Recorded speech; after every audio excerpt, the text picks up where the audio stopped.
What's up, everybody? This is Helium Lemon 15, and welcome to part 2 of the Desolate Hope. We can talk to a few more characters here in Malinville. Malins watches over us. He built this world and maintains it. He's taught us so much. When the world around you crumbles, it only makes sense to move inward. The world outside will inevitably fail you, but here it is the same from day to day. There's comfort in that. They're talking about isolation a lot. That seems relevant. Malins gave up the work of his masters a long time ago. Now he is the master. He is the creator of his own world. Whoa. So, I have kind of an idea. Let's talk to you. Okay, I already talked to you. Scott Cawthon is so deep. And if you don't know, Scott Cawthon is the creator of Five Nights at Freddy's, which I still have not played. I don't really have plans on playing it. But Scott Cawthon is also a Christian game developer and animator, and he got his start making a lot of, like, Christian animations, basically. I think Noah's Ark, made an animated movie of the Pilgrim's Progress, made a game of the Pilgrim's Progress. A lot of things that are kind of corny, but like, he's such a great game developer because he has such a very unique sense of art design, but it's like more than that. It's this whole unique like sense of fantasy that, I don't know, I love what he does with this game and what he does with Pilgrim's Progress, basically. I mean, if you see these backgrounds are just, like, gorgeous. Anyway, this might be very useful. Try to find more of these panels if you can. This will grant us an even deeper level of access to the system resources we need. Stand over it and press down. I will enter the subsystem and see what I can do. There is a fissure inside each of these, acting like an open wound for the virus. If we can find and destroy the fissure, then we can gain more control of system resources. Be sure to check for walls that you can destroy or walk through. So, right now, we've seen this game, and we've played it like a platformer. Right now, we're playing it kind of like a dungeon crawler, and we're gonna fight some enemies. The guy took a lot of hits. But mostly this game is an RPG, and I know you haven't seen that, but I'm kind of gonna take my sweet time in getting to the RPG elements of this game. I'm also going to, I'm gonna, like, grind a lot, and then I'm going to, like, show most of my grinding, or at least for, like, the first half of the LP. Probably I'll show most of my grinding on screen, like this right here. I'm basically just grinding for money. For cash, because we're all broke. Because we're broke college students in isolation. And these are such happy creatures. Why are we destroying? Why are we killing them? It's all just so senseless. See, I don't know, Scott Cawthon is just deep. He'll make you attack cute things, and I know that isn't necessarily deep, but that just seems like it's part of his whole aesthetic.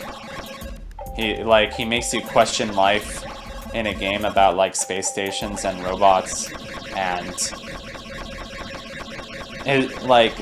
the plot of this game is so, like, so much more complex than you would expect, kind of.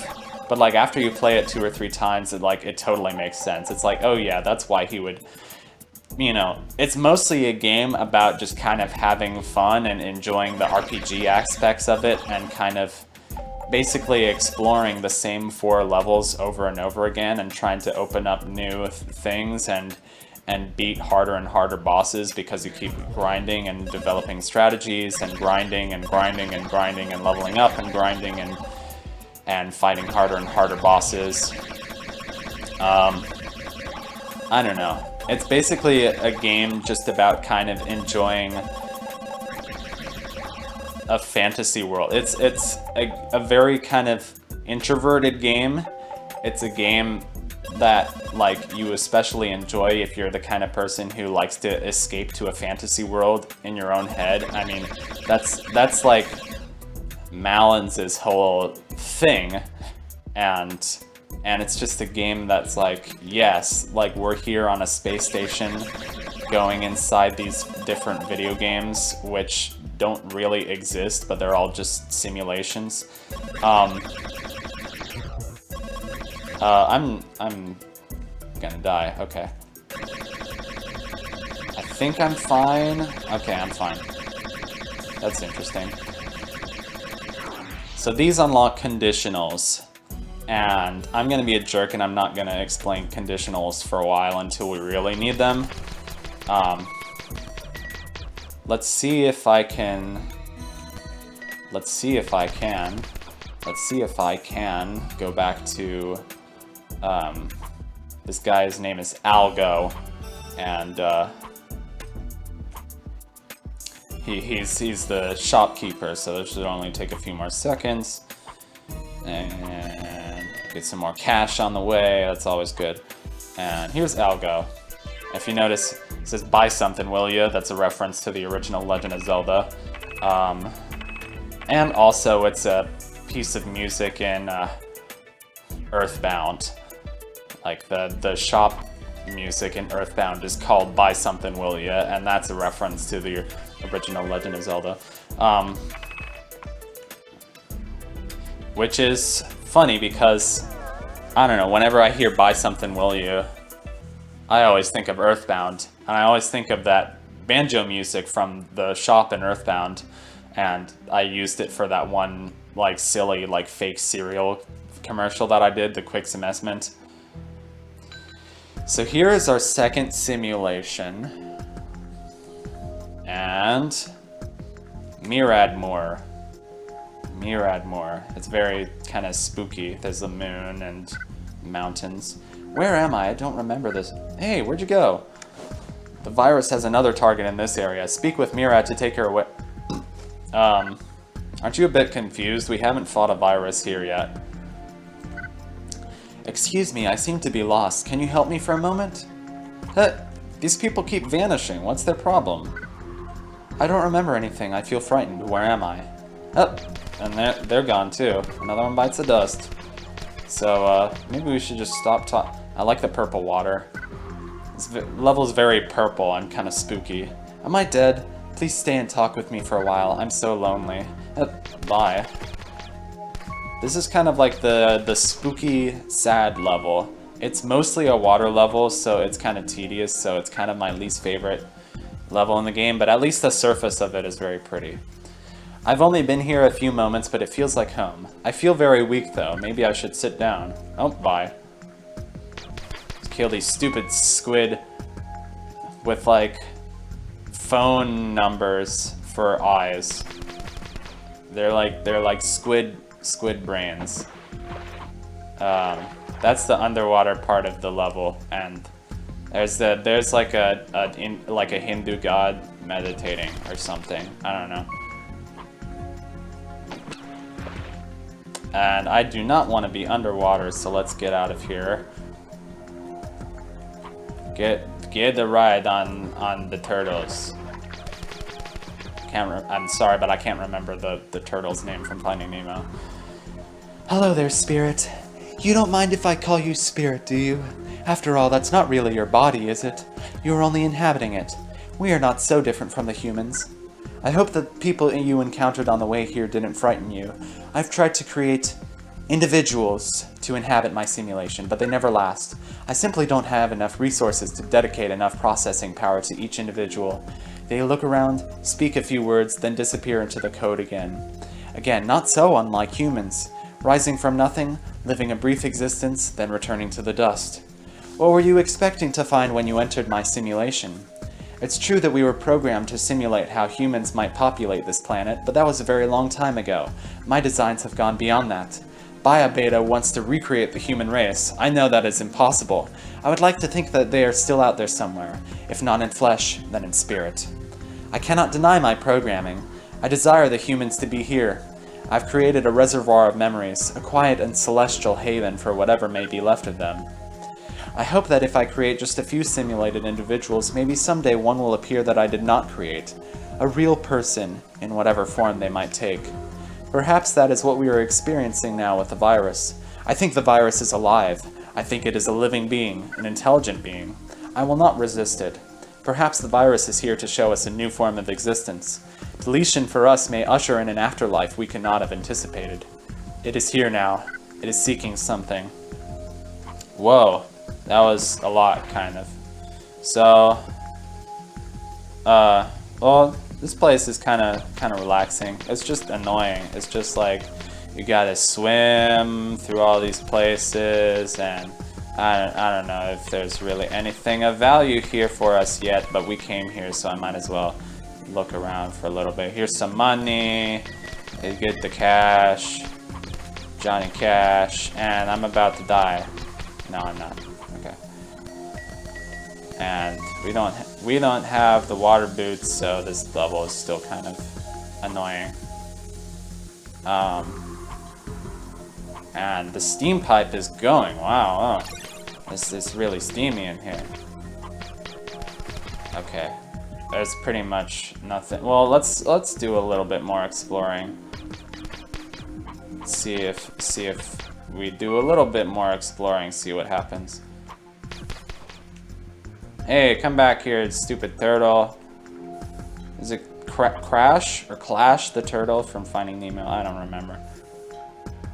I think it's Crash. Kevin Clash. Kevin Clash is a guy. He's a guy. Certainly. He is a guy. Oh, can we get all the way over here? Land. And up. Oopsie daisy. No, we can't. Okay. Let's try one more water hole just because I'm bored. Oh, and it's almost nighttime, so we did a whole lot in this episode, and it was just plot exposition. Oh no. So I feel like this is my playthrough of Mario 64. It's like, oh, we did a whole lot in the first episode, and we have to make a really long and stupid second episode to make up for all the crap that we did or didn't do. So anyway, just gotta. This LP might have just a slow start. I'm kind of not planning. Oh, I died. That was nice. There's a view of the space station. It's very pretty. So yeah, just like I'm in awe of like how Scott Cawthon made all these graphics kind of by himself.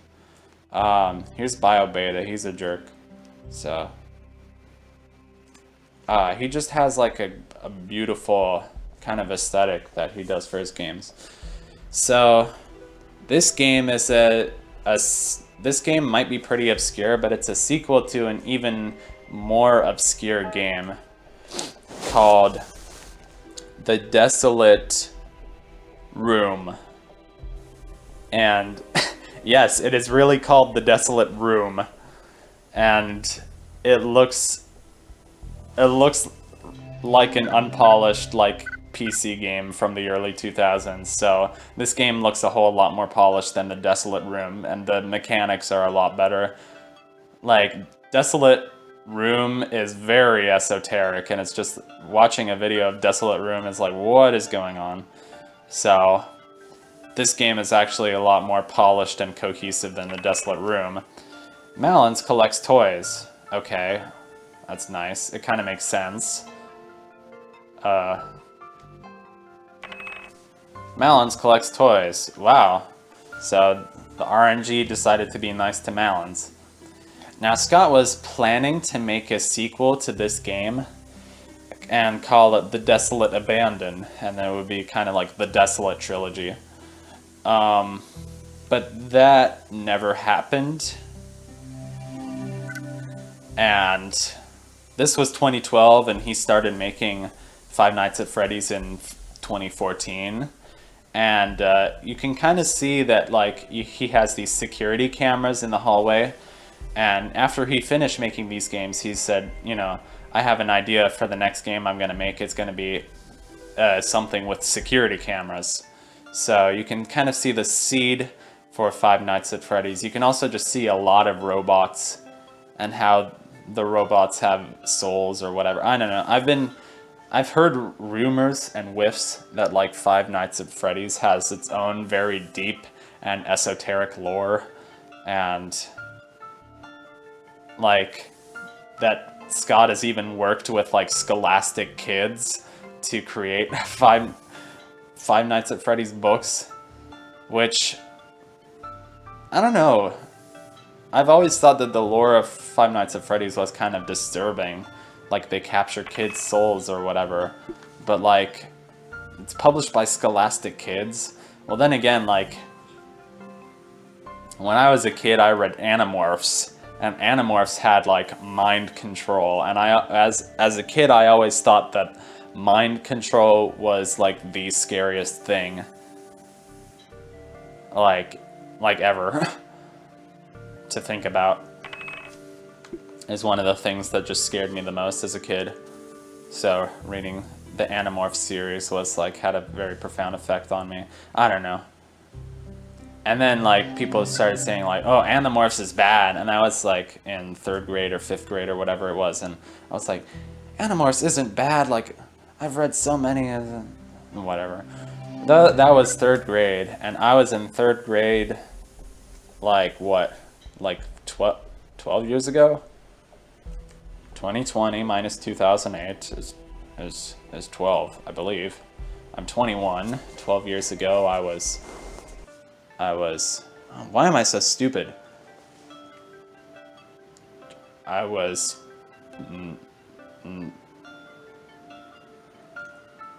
12. Come on, 21 minus 12 is 9. I thought so, but I just didn't trust myself.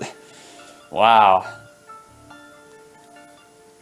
Well, they say that, like, you know, it is actually hard to, like, multitask and, like, play video games and tell stories. And apparently it's, like, I found, like, I always used to watch these different LPers and say, like, oh, they're so good at telling stories while they're playing video games. It was like, yeah, they usually tell stories while they're doing the kind of mindless parts, like exploring and stuff, but otherwise it's really hard to, like, actually be good at the game and tell a cohesive story at the same time. Or you might just, like, bring up different stuff and make random references, and that's always fun, too. So this video is gonna get kind of long. I don't want it to go on for 20 minutes, but I don't think it will. I think it'll be fine. So Murad is level 4, and the night cycle will be over pretty quickly. So let's just let the night cycle run out, and then we can call it a day. Get it? Because the night kind of. It's late enough into the night cycle that it'll kind of give up on item spawns, and it'll say just like, hey, now would be a good time to grind for money, so they're random space invaders in the sky. I like it. It's creative. I think it's like, oh, they just kind of give up on giving you item drops because item drops are still useful, but like money is useful too. But like, you have the whole day phase to grind for money, and if you know the trick to this game is basically that you can stay in those dungeon crawler segments for forever and time doesn't pass, so you can technically grind for money forever in those segments because the enemies keep randomly respawning. Anyway, night cycle is about to run out.